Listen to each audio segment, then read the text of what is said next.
Hello viewers, আসসালামু আলাইকুম। বর্তমানে আমরা কিন্তু ইউটিউব অথবা ফেসবুকে ঢুকলেই যে কোনো ভিডিওতেই কিন্তু দেখে থাকি এই ধরনের ক্যাপশন এড করা। কারো ভিডিওতে বাংলায় ক্যাপশন এড করা, আবার কারো ভিডিওতে ইংরেজিতে ক্যাপশন এড করা। তো আজকের এই ভিডিওতে আমি আপনাদেরকে দেখাবো কিভাবে আপনারা খুব সহজে আপনাদের হাতে থাকা মোবাইল ফোনের মাধ্যমে মাত্র এক ক্লিকে এই ধরনের ক্যাপশন এড করতে পারবেন। এর জন্য আপনাদের আলাদা করে কোনো টেক্সট লেখার প্রয়োজন নেই। আপনি কিন্তু মাত্র এক ক্লিকের মাধ্যমেই আপনি আপনার ভিডিওতে এই ধরনের ক্যাপশন অ্যাড করতে পারবেন। তো চলুন আর কথা না বাড়িয়ে দেখে নেওয়া যাক। তবে এই ভিডিওটি শুরু করার পূর্বে আপনাদের কাছে আমার ছোট্ট একটা রিকোয়েস্ট, আপনি যদি এই চ্যানেলে নতুন দর্শক হয়ে থাকেন বা এখনো পর্যন্ত যদি আমাদের এই চ্যানেলটিকে সাবস্ক্রাইব না করে থাকেন, তাহলে অবশ্যই আমাদের চ্যানেলটিকে সাবস্ক্রাইব করে সাবস্ক্রাইবের পাশে থাকা বেল আইকনটিতে একটা ক্লিক করে রাখবেন এই ধরনের গুরুত্বপূর্ণ ভিডিওগুলি সবার আগে পেতে। আর যারা আগে থেকে চ্যানেলটিকে সাবস্ক্রাইব করে রেখেছেন তাদেরকে অসংখ্য ধন্যবাদ। তো ভিউয়ার্স, ভিডিওতে অটো ক্যাপশন অ্যাড করার জন্য আমি আমার মোবাইল ফোন থেকে টিকটক অ্যাপটিকে ব্যবহার করব। কারণ আমি এই টিকটক অ্যাপটির মাধ্যমেই আমার ভিডিওতে অটোমেটিক বাংলা ক্যাপশন অ্যাড করব।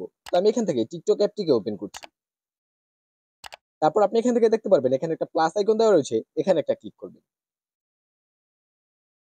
তারপর এখান থেকে আপনি আপনার ভিডিওর ডিউরেশন, মানে আপনার ভিডিও সময়টা কতটুকু সেটা সিলেক্ট করে দিবেন। যদি ভিডিওটা 1 মিনিটের উপরে হয়ে থাকে তাহলে এখান থেকে 10 মিনিট এটা সিলেক্ট করে দিবেন।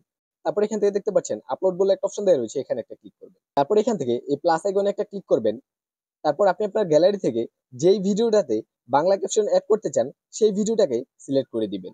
তো ভিউয়ার্স, ভিডিওটা ইম্পোর্ট করা হয়ে গেলে আপনি এখান থেকে দেখতে পারবেন এই যে এখানে একটা অ্যারো চিহ্ন দেওয়া রয়েছে, এখানে একটা ক্লিক করবেন।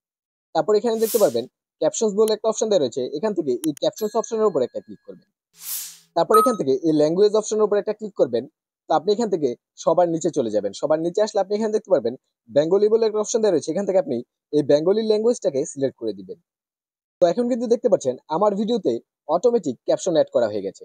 আমি এখন যেটা করব, এই ফন্টগুলোকে একটু কাস্টমাইজ করব। তো কাস্টমাইজ করার জন্য আমি এখান থেকে এই ফন্ট অপশনে একটা ক্লিক করব। তারপর আপনি এখান থেকে চাইলে আপনার ফন্টের কালারটাকে চেঞ্জ করে দিতে পারেন। তো আপনার যে কালারটা ভালো লাগে সেই কালারটাকে সিলেক্ট করে দিবেন। তারপর আপনি যদি আপনার লেখার মধ্যে কোনো বর্ডার অ্যাড করতে চান তাহলে এখান থেকে এই ফন্ট অপশনে একটা ক্লিক করবেন। তাহলে দেখতে পারবেন আমার লেখার মধ্যে কিন্তু বর্ডার অ্যাড করা হয়ে গেছে। তো আপনি এখান থেকে আপনার পছন্দ মতো আপনার ফন্টগুলোকে কাস্টমাইজ করে নেবেন। তারপর এখান থেকে সেভ অপশনে একটা ক্লিক করবেন।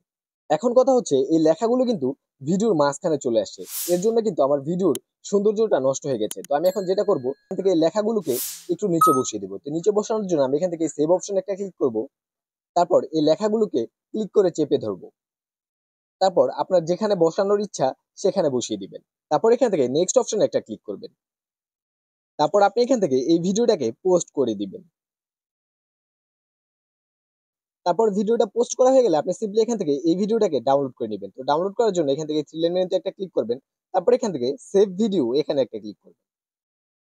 তো ভিউয়ার্স, এখন কিন্তু ভিডিওটা আপনাদের গ্যালারিতে সেভ করা হয়ে গেছে। আমি একটু আপনাদেরকে আমার গ্যালারি থেকে ওপেন করে দেখাচ্ছি। তো ভিউয়ার্স, দেখতে পাচ্ছেন এটাই কিন্তু সেই ভিডিওটা। আমি এইমাত্র যেই ভিডিওতে ক্যাপশনস এড করলাম। তো ভিউয়ার্স, এভাবেই কিন্তু খুব সহজে আপনারা এই টিকটক অ্যাপটি ব্যবহার করে আপনারা আপনাদের ভিডিওতে এই ধরনের ক্যাপশন অ্যাড করে নিতে পারেন। তো এই ছিল আমার আজকের ভিডিও। আশা করি ভিডিওটি ভালো লাগলে অবশ্যই একটা লাইক দিয়ে চ্যানেলটিকে সাবস্ক্রাইব করতে ভুলবেন না। আর অবশ্যই ভিডিওটি সম্পর্কে আপনাদের মূল্যবান মতামত কমেন্ট বক্সে কমেন্টস করে জানাতে ভুলবেন না। তো আজকের মতো ভিডিওটি এখানে শেষ করছি। আবার দেখা হবে আগামী অন্য কোনো নতুন ভিডিওতে। সেই পর্যন্ত সবাই ভালো থাকবেন, সুস্থ থাকবেন। আল্লাহ হাফেজ।